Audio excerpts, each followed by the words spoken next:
हस्तिनापूरच्या राजमहालात बसलेल्या धृतराष्ट्राला आता कर्ण युद्धावर गेल्यावर काय पराक्रम दाखवतोय हे बघण्यामध्ये जास्त रस आहे. कर्णाच्या प्रती त्याच्या भावना अधिक चांगल्या झाल्यात, पण कर्णाचा राग सुद्धा येऊ लागलाय.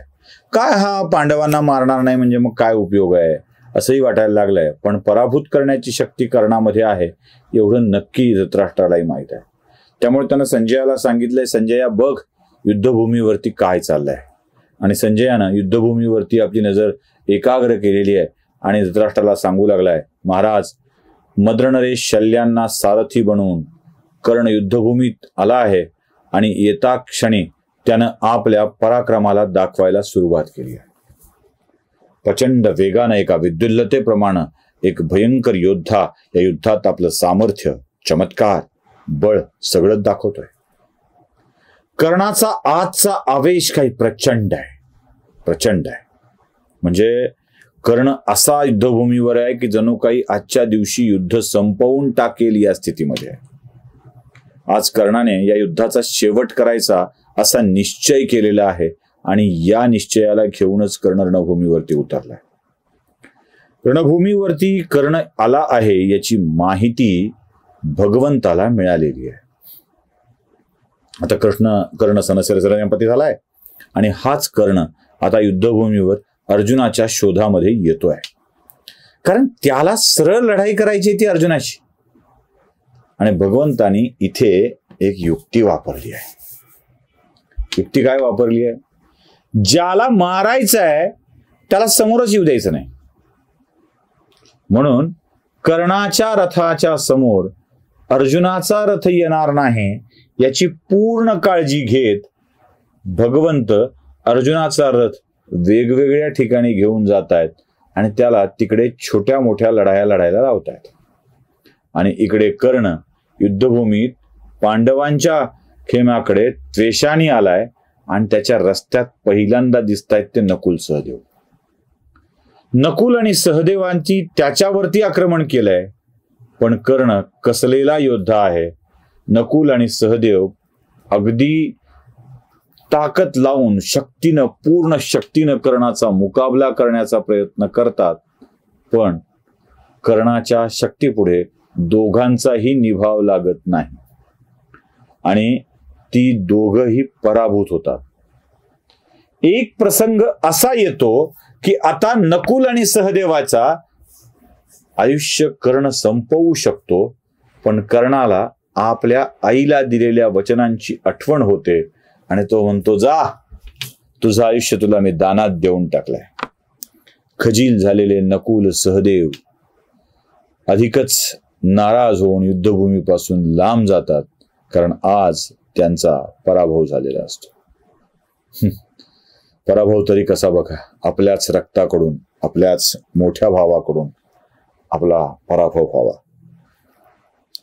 भीमाला थोडा वेळ जेरीस आणल्यानंतर, पुढे येणारा भीम असतो, भीमाला थोडा वेळ जेरीस आणल्यानंतर कर्ण भीम, नकुल, सहदेव यांच्यात अडकून पडण्यापेक्षा थेट युधिष्ठिराच्या मागे लागतो. कर्ण आणि युधिष्ठिराच्या मध्येही एक घनघोर युद्ध तिथं होतं. पण महापराक्रमी युधिष्ठिर सुद्धा कर्णाच्या समोर फिका पडायला लागतो आणि आईला दिलेलं वचन लक्षात ठेवून युधिष्ठिराचा वध करायचं नाही हे कर्णाने ठरवलेलं असतं. त्याला जरासा अडचणीत आणून कर्ण तिथून बाजूला सरकतो आणि त्याची नजर अर्जुनाला शोधत असते. तिकडे भीम सुद्धा कौरव सेनेवरती तुटून पडलेला असतो. अर्जुनाला या सगळ्या परिस्थितीची जाणीव व्हायला लागते आणि तो भगवंताला म्हणतो, कृष्णाला म्हणतो, देवा माझा रथ तुम्ही युधिष्ठिराच्याकडे घेऊन चला. युधिष्ठिराला म्हणजे बंधूंना वाचवायला हवं, कर्ण तिथे लढतोय. तेव्हा भगवंत सांगतात, थोड्या वेळ हे युद्ध चालू दे. दिवसभरात कर्ण थकला पाहिजे आणि असा थकलेला कर्ण तुझ्या समोर आला की तुला युद्ध करणं अधिक सोपं होईल. का माहित नाही, भगवंत आत्ता अर्जुनाला त्याच्या समोर येऊ देत नाहीयेत. पण हे सारख्या येणाऱ्या बातम्या ऐकून अर्जुन भगवंत कृष्णांना सांगतो की आता मला किमान युधिष्ठिराकडे तरी घेऊन चला, आणि युधिष्ठिराच्याकडं ते रथ घेऊन पुढे येतात. युधिष्ठिराची अवस्था बघून अर्जुनालाही वाईट वाटतं, कारण पहिल्यांदा धर्मराजाचा असा मानहानिकारक पराभव झालेला असतो, अजून कधी झालेला नसतो. आता मात्र अर्जुनाचे बाहू फुरफुरू लागतात आणि तो या सगळ्याला पराभूतच करायचं या मानसिकतेमध्ये येत असतो. आता बघूयाच, आता आपण संपवूयाच.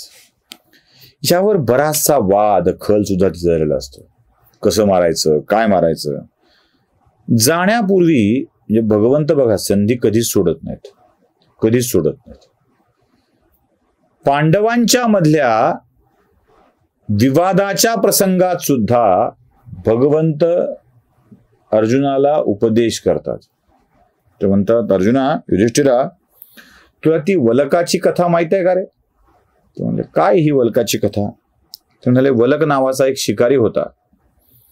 या शिकाऱ्याने एका झाडाआड लपून पाणवठ्यावर पाण्यासाठी येणाऱ्या प्राण्याची शिकार करायचं ठरवलं. मोठा निष्णात शिकारी. आणि त्याने बाण सोडला की तो शिकार व्हायचीच. कुठलंही सावज त्याच्या बाणातून सुटत नव्हतं. आणि त्यानं झाडाच्या आडून पाण्यातला आवाज ऐकला आणि एक श्वापद आलंय हे लक्षात आल्यावर त्यानं सर्रकन बाण सोडला आणि त्या श्वापदाच्या वर्मी लागून ते श्वापद तिथेच मृत्युमुखी पडलं.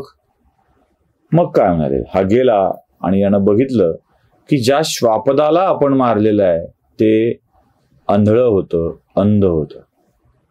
वल्काला खूप वाईट वाटलं की एका अंध प्राण्याचा अशी हत्या करणं बरं नसतं. म्हणून तो आपले बाण खाली टाकून देतो, मान खाली झुकवतो आणि मनोमन त्या श्वापदाच्या आत्म्याची क्षमा मागतो. मला माफ कर, तू अंधळा आहेस हे माहीत असतं तर मी तुझ्यावर बाण चढवलाच नसता, बाण सोडलाच नसता. पण तेवढ्यात अनेक लोक येऊन त्या वलकावर पुष्पवृष्टी करू लागतात. त्याला कळतच नाही माझ्यावर पुष्पवृष्टी का करता येते. तेव्हा ती लोक सांगतात, अरे ज्याला तू श्वापद समजतोयस, आंधळ समजतोयस, ते आंधळा नाही आहे, तर तो एक महाभयंकर दैत्य होता ज्याने या सगळ्या परिसरामध्ये उत्पात माजवला होता.